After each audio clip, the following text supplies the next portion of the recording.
দক্ষিণ পাশে ৪৫ ডিগ্রি কোণ করে অ্যাঙ্গেল করে এসপি, ঢ্যাপ, ইউরিয়া, পটাশ এবং জিঙ্ক ও বোরন এই গাছটাকে রোপণ করে দিবেন। ঠিক এই যে নিচের যে অংশটা আছে এই অংশটা কিন্তু মোটা হবে, গোড়া মোটা। প্রিয় বাগানী ভাই ও বোনেরা, আশা করি আপনারা সকলেই ভালো আছেন। আমার হাতে এই মুহূর্তে আপনারা যেটা দেখতে পাচ্ছেন যে একটি পেঁপে চারা, এটা হচ্ছে একটি হাইব্রিড জাতের পেঁপে চারা। আজকে আমরা এই চারাটা রোপণ করব মাটিতে। আমাদের মোটামুটি যে এখানে রেডি আছে সবগুলো গর্ত, তো মাচা রেডি আছে। এখানে এখন পেঁপে চারা রোপণ করবো। আমাদের গাছগুলো দেখতে পাচ্ছেন মাশাআল্লাহ খুব সুন্দর, 6 ইঞ্চি প্লাস হবে গাছগুলোর সাইজ, 6 ইঞ্চি 8 ইঞ্চি, এবং শিকড়ও খুব সুন্দর আসছে। তো পেঁপে চারা রোপণের জন্য আমরা এর আগেও অনেকবার বলেছি কীভাবে আপনারা পেঁপে চারাগুলো রোপণ করবেন, গর্ত কীভাবে রেডি করবেন সেটা আপনাদেরকে দেখিয়েছি। তারপর আরেকবার বলি, আপনারা একটা মাচা নেবেন, সেই মাচার মধ্যে অর্থাৎ একটা গর্ত নেবেন, 15 থেকে 20 কেজি গোবর আপনারা সেই গর্তের মধ্যে দিবেন এবং 10 থেকে 15 দিন রাখবেন। সেই গর্তে টিএসপি, ঢ্যাপ, ইউরিয়া, পটাশ এবং জিঙ্ক ও বোরন আপনারা এইগুলো পরিমাণ মতো দিবেন, যেগুলো আমাদের উপরে লেখা আছে, দেখতে পারবেন। তো আজকে দেওয়ার পর 10 থেকে 15 দিন পর সেই গর্তে আপনারা এই পেঁপে চারাগুলো রোপণ করবেন। এরকম সুস্থ সবল চারাগুলোর বাছাই করবেন, হাইব্রিড জাতের।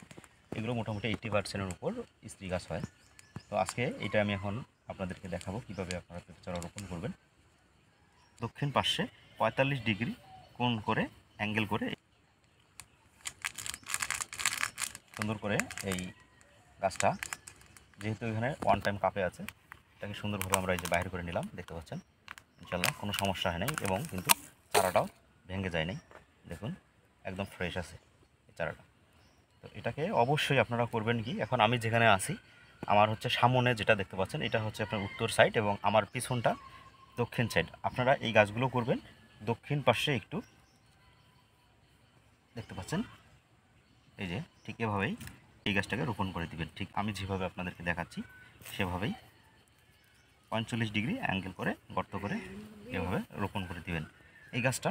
এটা দেওয়ার একটি বড় উপকারিতা হচ্ছে, যখন এটা এই যে বাঁকা করে দিলেন, এই গাছটা উঠতে গেলে আপনার এই যে নিচের যে অংশটা আছে এই অংশটা কিন্তু মোটা হবে, গোড়া মোটা হবে, গাছটি শক্ত হবে এবং পরবর্তীতে কিন্তু এই গাছটা ফলন বেশি হবে এবং গাছটা কিন্তু পরবর্তীতে আরও সামনের দিকটা সোজা হবে।